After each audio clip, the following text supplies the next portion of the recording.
Welcome to Lecture 22, 5.4, Conditional Probability and the General Multiplication Rule. Okay, so, for Objective 1, we're going to be computing conditional probabilities. So, here's a question. Can we always assume that two events will be independent? Try think on that for a second. And the answer is going to be no, we cannot. But why not? Let's think of some examples. How about the probability of getting into an accident when you're driving? Well, if it's dark and rainy, there's a higher probability. So let's say accident for a car would be higher if it's dark and rainy than maybe if it's sunny and daytime. You would think that you would have a higher probability of this happening than that. So these two would not necessarily be independent of each other. Just like, for example, if a person eats a lot, you wouldn't consider that independent from the fact that the person might be overweight. Okay, so this was an example. Alright, so by definition, conditional probability. The notation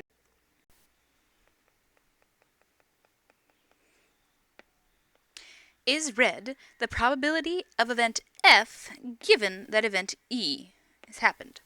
This is the probability that the event F occurs given that the event E has occurred. For example, maybe a person eats too much would be event E, and then the next occurrence would be that the person might be overweight. So they are dependent on one of the other events happening. Alright, so for example 1. Translate the following conditional probability statement given the following information. According to the data from the Centers for Disease Control, 28% of adult men in the United States between the ages of 20 to 39 are obese. So what is this statement saying? Well, this is saying what is the probability of someone being obese given that they are in the age range of 20 to 39. So let me write that out. What is the probability that a person is obese given that they are 20 to 39 years old. Okay, so normally you would never write it out like this unless you're specifically asked to translate it to English, but this is what it's saying. Well, what is the probability that they are obese if they're in the 20 to 39 year age range? And according to our data, it is 28%. So we would write probability of obese given age range of 20 to 39 is going to be 28% or 0.28. So let me rewrite that a little nicer. 0.28. And that is our answer. So this little slash here would mean given that. Now for example 2. Suppose that a single fair die is rolled. Okay, what is that? Remember, dice, just as an example, in case maybe you don't remember. But, so if we have die, what does it mean for a die to be fair? It means that it's not weighted on one side. I don't know if you've ever seen El Dorado. I don't know if that's Pixar or Disney. It's a cartoon. But they were using a weighted dice in the very beginning scene, which means it would always land on a specific number. So we're assuming that's not the case, which means each side, maybe the 2, the 3, or the 1, has an equal chance of occurring.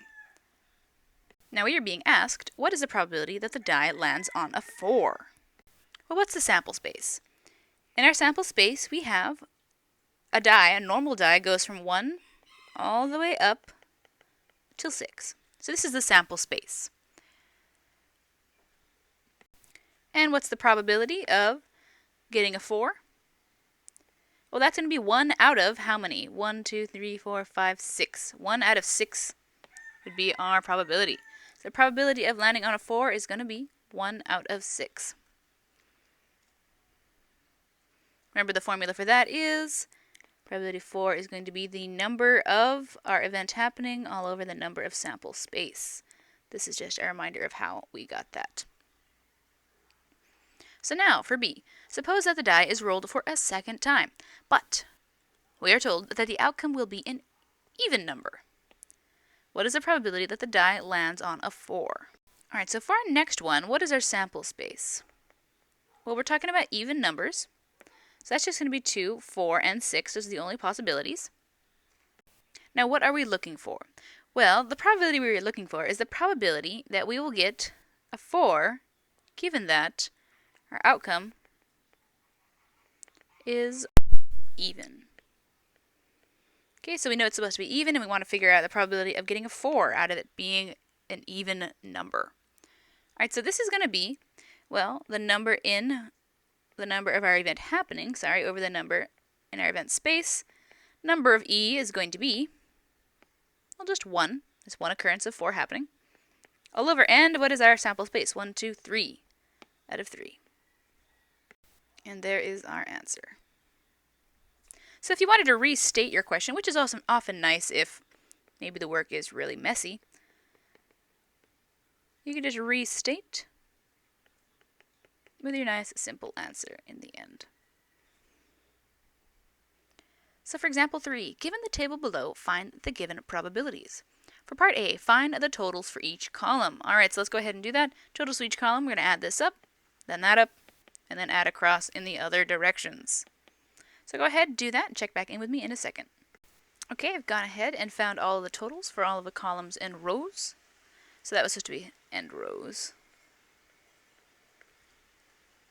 Now, we are asked to find the probability that a person was never married. Okay, what would that probability be? Well, where is the never married section? And we're just looking at anybody who's never married. So that is going to be those two added together. So let's see. That will be 41.6 plus 36.9. And we're going to divide it by the total number of people, which is the 251.3. Okay, so adding those up. And so we get a total of 78.5 divided by 251.3. Dividing that out, we get approximately 0.312. I'll just stop there. Once again, I did not supply the actual decimal to round off to, but we'll stop there. If you're rounding off to 3 decimal places, this would be right. If you're rounding off to the hundredths, you would just write 0.31. Alright, so there you have the probability of never married.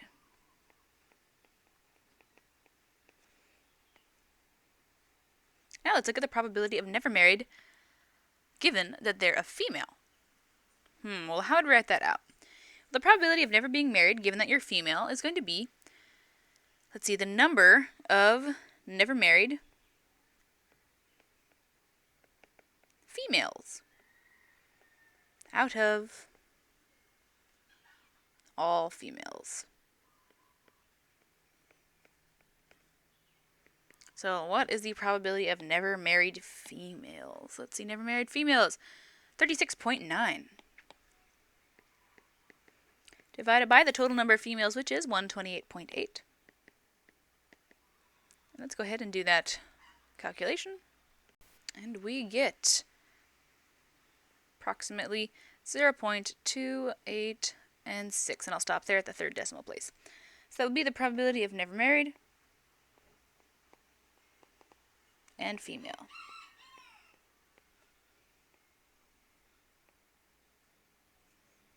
Now, let's take a look at the conditional probability rule. If E and F are any two events, then what do we know? Well, the probability of F, given that E occurs, is going to be the probability of E and F divided by the probability of E, which is also going to be the number of E and F divided by the number of E. So the probability of event F occurring given the occurrence of event E is found by dividing the probability of E and F by the probability of E, or by dividing the number of outcomes in E and F by the number of outcomes in E. So now, for example 4, we're going to use the same table from example 3 to find the following. Part A, compute the probability that a randomly selected individual has never married given that the individual is a female. So let's translate this into English. Alright, so writing this out, this is going to be the probability, never married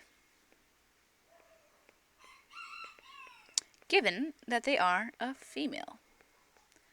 Okay, so what do we want to do? Well, translating this, using our equation above, this is going to be event F, and this would be, oops, wrong pen, this would be event E.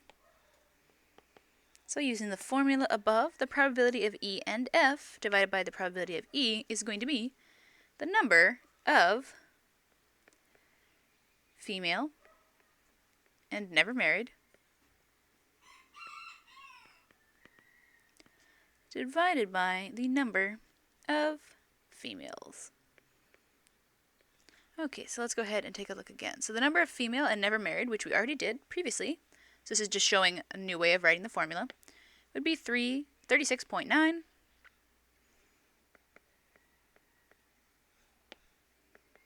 divided by the total number of females, which is 128.8.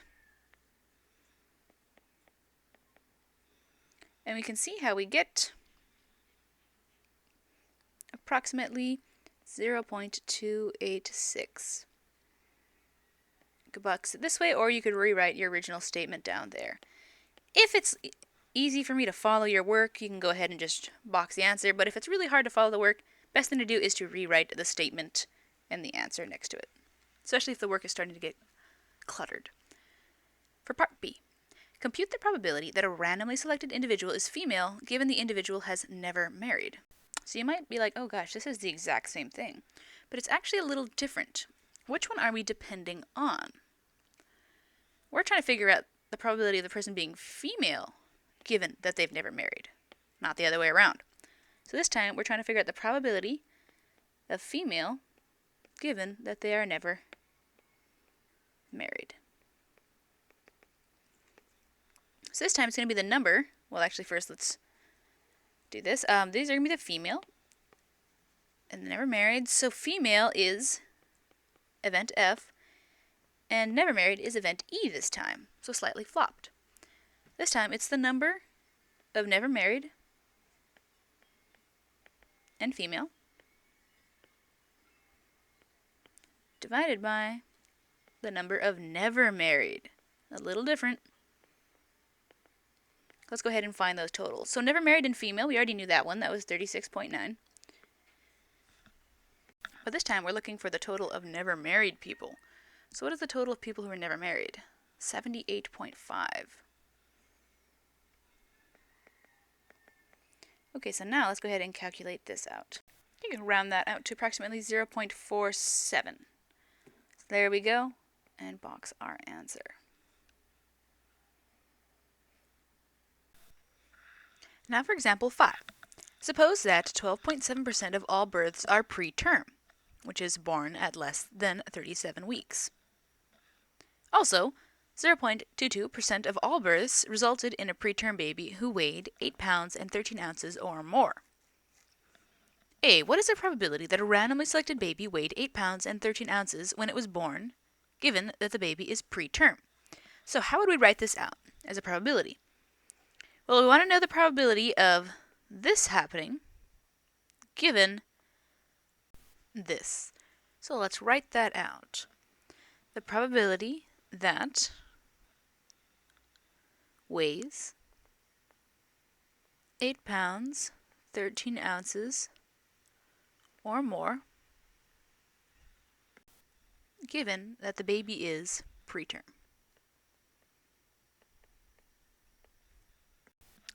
So by our formula, this value here would be our F, and the last one would be our E value. So what we're trying to find is the probability of F and E all over the probability of E.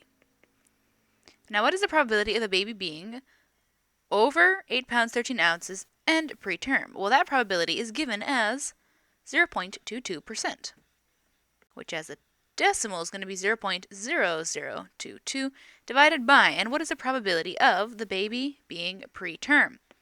The probability of the baby being preterm is 12.7%, which written as a decimal is going to be 0.127.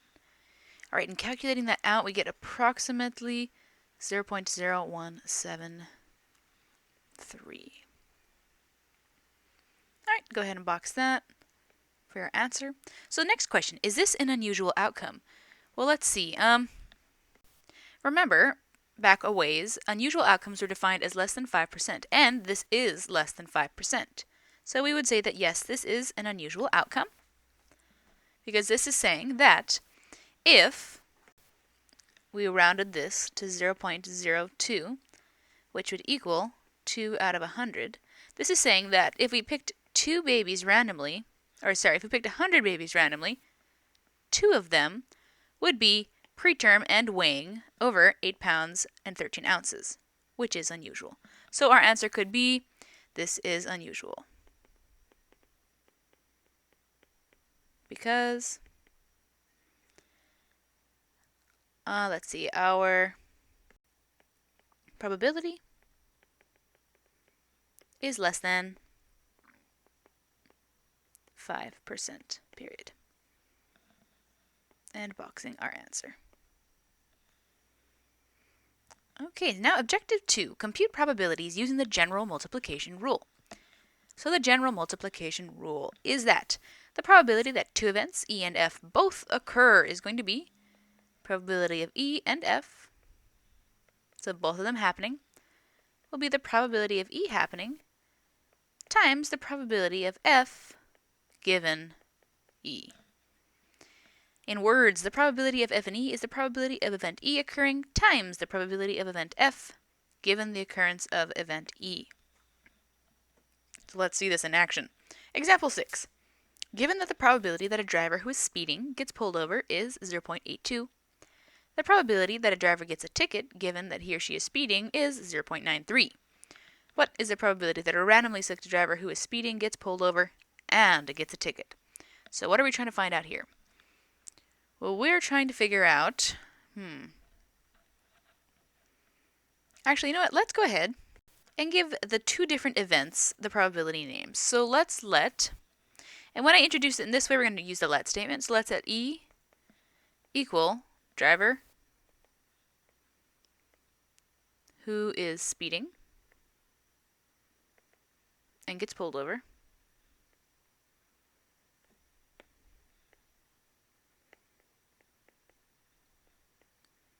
And let's let F equal driver gets a ticket.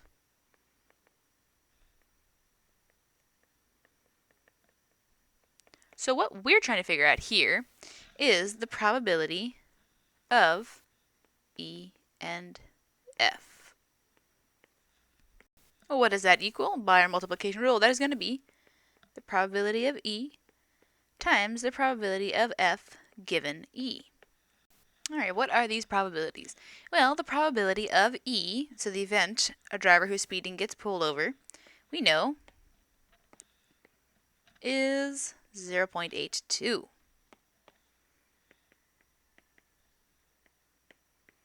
And what is the probability of this happening? F given E. So the probability of a driver getting a ticket given that they were speeding and pulled over is 0.93. So this 0.93. All right, let's go ahead and multiply that out. So it's going to be approximately 0.76, and I'll round it up to 3. Okay, so now let's look at example 7. Suppose that out of 100 light bulbs sent in a manufacturing plant, it should be 2, 5 are defective. The plant manager randomly selects 2 of the light bulbs and tests them. If both the light bulbs work, she will ship them. Otherwise, the shipment is rejected.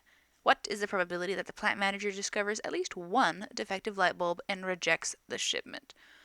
So for solving this, one thing to note is that the probabilities are different. So we could either use a tree diagram to list all the possible outcomes and then use the general multiplication rule, or we could compute the probability using the complement rule. As usual, I try to use the complement rule if things are starting to get a little too hectic. So let's see. We're going to compute the probability that at least 1 is defective. That's what we're trying to solve. Which, using the complement rule, would be 1 minus the probability that, okay, well, what's the opposite of at least 1 is defective? Opposite of that would be that none are defective.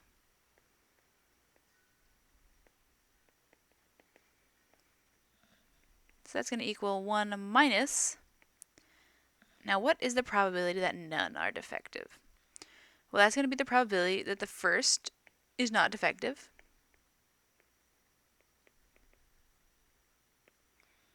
times the probability second is not,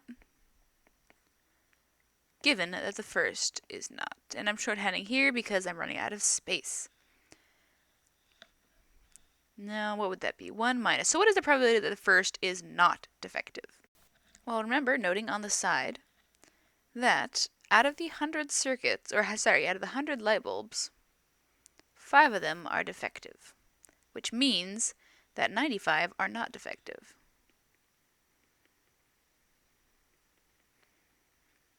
So what's the probability of picking one that is not defective? That's going to be 95 out of 100.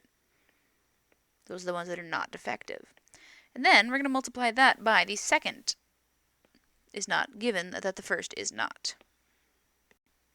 So once you have picked one of the ones that are not defective, that leaves only 94 left, which would mean we'd have a probability of picking 94 out of 100.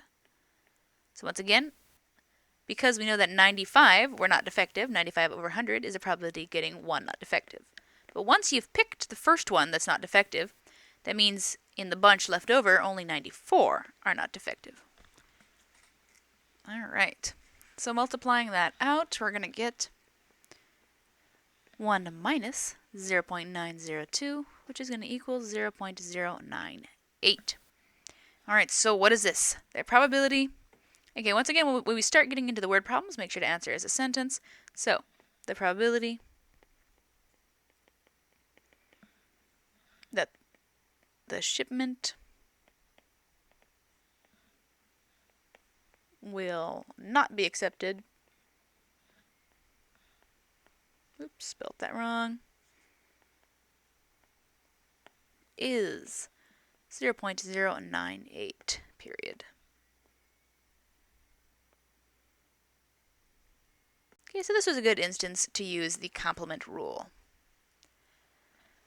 Now let's see example 8. In a study to determine whether preferences for self are more or less prevalent than preferences for others, researchers first asked individuals to identify the person who is most valuable and likable to you or your favorite other. Of the 1,519 individuals surveyed, 42 had chosen themselves as their favorite other. And this is from an actual survey. So, part A. Suppose that we randomly select 1 out of 1,519 individuals surveyed. What is the probability that he or she has chosen himself or herself as their favorite other? Okay, so what we want is the probability that chosen themselves as favorite other.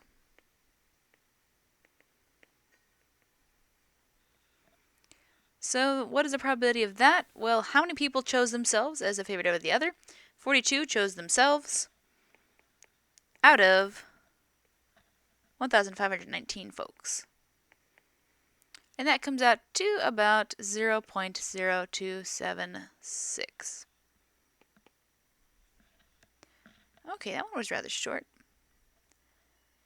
And then, so for part B, which is missing, so hopefully I typed that into your notes. Part B is, if two individuals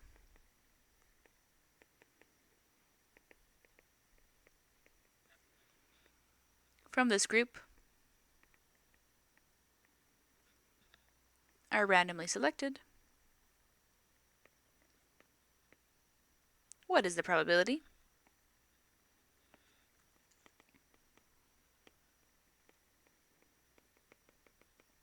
that both chose themselves?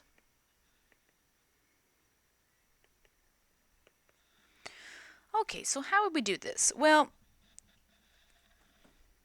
probably that both chose themselves. Let's go ahead and let E be the probability that they chose themselves as favorite other. Okay, and I'm going to say, since we're looking at two people, I'll say E1 is the first chose themselves as the favorite other, and E2 is going to be second chose themselves as favorite other. So what we want here is a probability of E1 happening and E2 happening.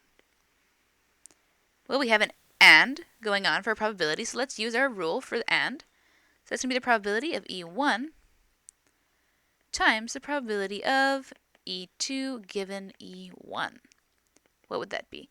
Remember, the probability is the first choosing themselves. So what's that probability? We had it right there. It's going to be the 42 over 1519. Now what's the probability of the second choosing themselves, given that the first already chose themselves? And we pick them out randomly. Well, once again, the first one has already been taken out, so no longer 42 people in there. There would be 41 people left that would choose themselves. Okay, so multiplying those two together, we'll get approximately 0.0007468. All right. So once again, the reason we have 41 this time for here is because once you've taken one person out of the group, if there are 42 people and you remove one person, you'll only have 41 people left. Now let's take a look. So a principle. If a small random sample are taken from large populations without replacement, it is reasonable to assume independence of the events. As a rule of thumb, if the sample size is less than 5% of the population size, we treat the events as independent.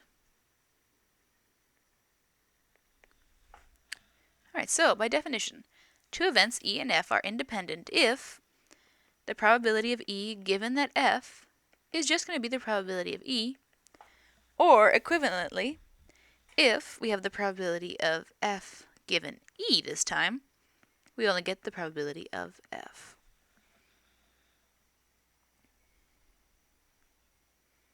For example 9. If we know that the probability of widowed is 0.057 and the probability of widowed females is 0.087, what do we know about the two events? Well, if we were to just take a look at the labeling here, this is the probability of widowed and female. If we let widowed be E and the event of female be F, this would come out to the probability of E given F, which we know equals 0.087. And the question is, does this, I use a question mark here when I'm checking this out, is this equal to the probability of being, we're using this rule up here to check, E, so the probability of E, which is widowed. And the probability of E is 0.057. So we're checking the rule above. Does the probability of E given F equal the probability of E? Well, looking at the two probabilities, we see they do not equal each other. 0.087 does not equal 0.057. So what do we know? Well, we know that these events are not independent.